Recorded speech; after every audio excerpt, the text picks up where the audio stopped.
السلام علیکم دوستو، آج ہم بات کرتے ہیں بد شکل شہزادے کی سمجھداری کی۔ ایک شہزادہ بدصورت تھا اور اس کا قد بھی چھوٹا تھا۔ اس کے دوسرے بھائی نہایت خوبصورت اور اچھے ڈیل ڈال کے تھے۔ ایک بار بادشاہ نے بدصورت شہزادے کی طرف ذلت اور نفرت کی نظر سے دیکھا۔ شہزادہ نے اپنی ذہانت سے باپ کی نگاہ کا تاڑ لیا اور باپ سے کہا، اے ابا جان، سمجھدار ٹھگنا لمبے بے وقوف سے اچھا ہے۔ ضروری نہیں کہ یہ چیز دیکھنے میں بڑی بھی ہے، وہ قیمت بھی زیادہ ہو۔ دیکھیے ہاتھی کتنا بڑا ہوتا ہے مگر حرام سمجھا جاتا ہے، اور اس کے مقابلے میں بکری کتنی چھوٹی ہے مگر اس کا گوشت حلال ہوتا ہے۔ ساری دنیا کے پہاڑوں کے مقابلے میں بہت چھوٹا پہاڑ ہے، لیکن خدا کے نزدیک اس کی عزت اور مرتبہ بہت زیادہ ہے۔ کیا آپ نے سنا ہے کہ ایک دبلے پتلے عقل مند نے ایک بار ایک موٹے بیوقوف سے کہا تھا کہ اگر عربی گھوڑا کمزور ہو جائے تب بھی وہ گدھوں سے بھرے ہوئے پورے استبل سے اچھا اور طاقتور ہوتا ہے۔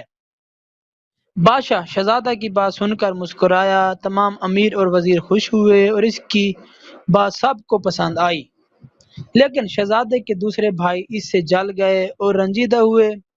جب تک انسان اپنی زبان سے بات نہیں کرتا اس وقت تک اس کی اچھائیاں اور برائیاں ڈھکی چھپی رہتی ہیں۔ اسی زمانے میں بادشاہ کو ایک زبردست دشمن کا سامنا کرنا پڑا۔ جب دونوں طرف کی فوجیں آمنے سامنے آئیں اور لڑائی شروع کرنے کا ارادہ کیا تو سب سے پہلے جو شخص لڑنے کے لیے میدان میں نکلا وہی بدصورت شہزادہ تھا، اور اس نے پکار کر کہا، میں آدمی نہیں ہوں کہ تم لڑائی کے دن میری پیٹھ دیکھ سکو۔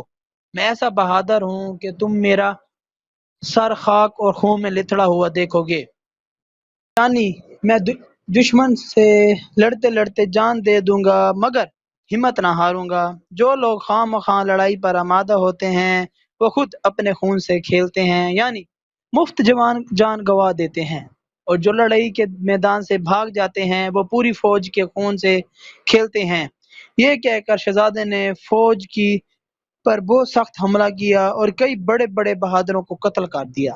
جب باپ کے سامنے آیا تو اداب سے بجا لایا اور کہا، ابا جان، آپ نے میرے دبلے پتلے کمزور جسم کو ذلت کی نگاہ سے دیکھا اور ہرگز میرے ہنر کی قیمت کو نہ سمجھا۔ آپ کو معلوم ہونا چاہیے کہ پتلی کمر والا گھوڑا ہی لڑائی کے میدان میں کام آتا ہے، آرام اور آسائش میں پلا ہوا موٹا تازہ بیل کام نہیں آ سکتا۔ کہتے ہیں دشمن کی فوج بہت زیادہ تھی اور شہزادے کی طرف سپاہیوں کی تعداد کم تھی۔ کچھ نے بھاگنے کا ارادہ کیا۔ شہزادے نے ان کو للکارا اور کہا، اے بہادرو، کوشش کرو اور دشمن کا مقابلہ کرو یا پھر عورتوں کا لباس پہن لو۔ اس کی بات سن کر سپاہیوں کی ہمت بڑھ گئی اور سب دشمن کی فوج پر ٹوٹ پڑے اور سب کو مار بگایا اور دشمن پر اسی دن فتح حاصل کر لی۔ بادشاہ نے شہزادے کو پیار کیا اور اپنی گود میں بٹھایا، اور روز بروز اس سے محبت بڑھنے لگی اور اس کو اپنا ولی عہد بنا دیا۔ دوسرے بھائیوں نے یہ حال دیکھا تو حسد کی آگ میں جلنے لگے اور ایک دن بد شکل شہزادے کے کھانے میں زہر ملا دیا۔ اس کی بہن نے کھڑکی سے دیکھ لیا اور شہزادے کو خبردار کرنے کے لیے کھڑکی کے دروازے زور سے بند کیے۔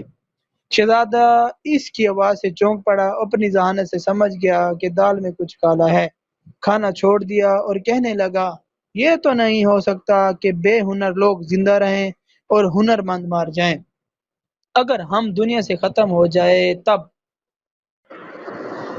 بھی کوئی شخص ابو کے سائے میں آنا پسند نہ کرے گا۔ اور باپ کو اس واقعے کی اطلاع دی گئی تو اس نے شہزادے کے سب بھائیوں کو بلایا، ان کو مناسب سزا دی۔ اس کے بعد ہر ایک کو اپنے ملک کا ایک ایک حصہ دے دیا گیا تاکہ آپس میں جھگڑا فساد نہ کریں۔ اس طرح یہ فتنہ اور فساد ختم ہوا۔